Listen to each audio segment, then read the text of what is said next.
सबसे पहली और सबसे बड़ी खबर इंडियन एयरफोर्स से। आईएएफ ने 2040 तक के लिए अपना massive fighter fleet restructuring roadmap finalise कर दिया है। प्लान के मुताबिक इंडिया अगले 15 सालों में 454 इंडिजिनस फाइटर जेट्स इंडक्ट करेगा। इसमें शामिल हैं 180 तेजस MK-1A, 138 तेजस MK-2 और 96 fifth generation AMCA stealth fighters. लेकिन इमीडिएट स्क्वाड्रन शॉर्टेज को देखते हुए India parallelly 114 MRFA multi roar fighter aircraft और रशिया से 60 Su-57E स्टेल्थ फाइटर्स प्रोक्योर करने की डायरेक्शन में भी काम कर रहा है। ये रोडमैप क्लियर सिग्नल देता है कि इंडिया फ्यूचर एयर वॉरफेयर के लिए इंडिजिनस और स्टेल्थ कैपेबिलिटीज दोनों पर अग्रेसिवली फोकस कर रहा है। News 2 official MIRV confirmation. India ने ऑफिशियली कंफर्म कर दिया है कि अग्नि प्राइम और एडवांस्ड अग्नि मिसाइल दोनों मिर्व कैपेबल हैं। मिर्व यानी multiple independently targetable re entry vehicle technology. इसका मतलब एक ही मिसाइल मल्टीपल टारगेट्स को इंडिपेंडेंटली स्ट्राइक कर सकती है। रिपोर्ट्स के मुताबिक एडवांस्ड अग्नि मिसाइल 6 से 8 री एंट्री व्हीकल्स कैरी कर सकती है और इसकी रेंज 5000 किलोमीटर से ज्यादा बताई जा रही है। ये कैपेबिलिटी इंडिया की न्यूक्लियर डिटरेंस को नेक्स्ट लेवल पर ले जाती है और स्ट्रेटेजिक बैलेंस में मेजर एडवांटेज प्रोवाइड करती है। News 3 Pralay missile export to Armenia.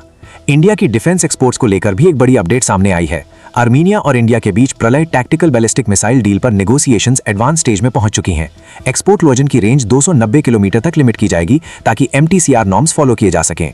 Experts का मानना है कि आर्मीनिया इस मिसाइल को अजरबैजान के इजरायली ओरिजिन लोरा मिसाइल सिस्टम का काउंटर मानकर देख रहा है। अगर डील फाइनल होती है तो ये इंडिया के डिफेंस एक्सपोर्ट इकोसिस्टम के लिए एक और बड़ा ब्रेक थ्रू होगा। News 4 IAF AI enabled digital spine. Indian air force अब आर्टिफिशियल इंटेलिजेंस को अपने कोर बैटलफील्ड नेटवर्क में इंटीग्रेट कर रहा है।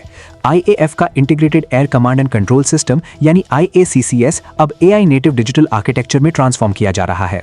यह सिस्टम रेडार्स, सैटेलाइट्स, AWACS और फाइटर जेट से आने वाले डेटा को ऑटोमेटिकली एनालाइज करेगा और रियल टाइम में थ्रेट प्रायोरिटाइजेशन करेगा। सिर्फ इतना ही नहीं, सिस्टम ऑटोमेटिकली सजेस्ट भी करेगा कि किस टारगेट के अगेंस्ट S-400 यूज करना है या राफेल स्क्रैम्बल करना है। News 5 Chinese spy ship near India's missile test zone. Indian ocean region से एक सेंसिटिव अपडेट सामने आई है।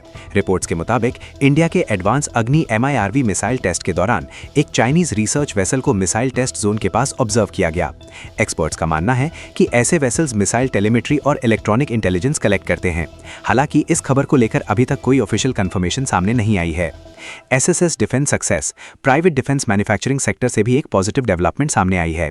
बैंगलोर में SSS डिफेंस ने यूपी पुलिस को सक्सेसफुली 2725 कार्बाइन्स डिलीवर की हैं।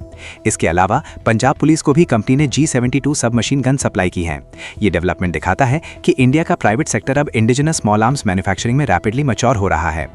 पाजू tactical AI sea drone. Chennai based startup Paju tactical defence एक advance autonomous sea drone develop कर रहा है।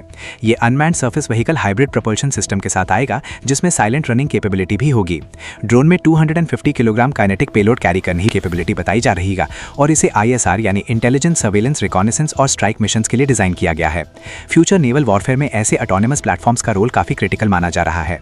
न्यूज 8 आ रही है कि Godrej aerospace engine milestone. Indian aerospace manufacturing sector के लिए एक हिस्टोरिक माइलस्टोन अचीव किया गया है। गोदरेज एरोस्पेस ने एक advanced high temperature vacuum brazing furnace install किया है। इस कैपेबिलिटी के बाद गोदरेज एरोस्पेस रिपोर्टेडली इंडिया की पहली प्राइवेट कंपनी बन गई है जो एरो इंजन के ऑलमोस्ट सारे क्रिटिकल मॉड्यूल्स मैन्युफैक्चर कर सकती है। एक्सपर्ट्स के मुताबिक ये इंडिया की jet engine self reliance journey में एक बहुत बड़ा स्टेप है। न्यूज 9 आ रही है पाकिस्तान से। US foreign agents registration act यानी फैरा डिस्क्लोजर्स में रिवील हुआ है कि पाकिस्तान ने वॉशिंगटन में लार्ज स्केल लॉबिंग कैंपेन चलाया था सीज फायर मीडिएशन के लिए। ये डिस्क्लोजर्स पाकिस्तान के उन पब्लिक क्लेम्स के ऑपोजिट हैं जहां वो कह रहा था कि इंडिया ने मीडिएशन अप्रोच की थी। इस रेवलेशन के बाद साउथ एशियन डिप्लोमेसी को लेकर इंटरनेशनल सर्कल्स में काफी डिस्कशन देखने को मिल रहा है। News 10 Bangladesh Pakistan intelligence sharing MOU। आज की आखिरी खबर साउथ एशिया से जुड़ी है। रिपोर्ट्स के मुताबिक बांग्लादेश और पाकिस्तान ने इंटेलिजेंस शेयरिंग कोऑपरेशन को लेकर एक MOU साइन किया है। इस अग्रीमेंट का फोकस सिक्योरिटी कोऑर्डिनेशन और इंफॉर्मेशन एक्सचेंज बताया जा रहा है। एक्सपर्ट्स इस डेवलपमेंट को रीजनल जियोपॉलिटिक्स के लिए काफी सिग्निफिकेंट मान रहे हैं।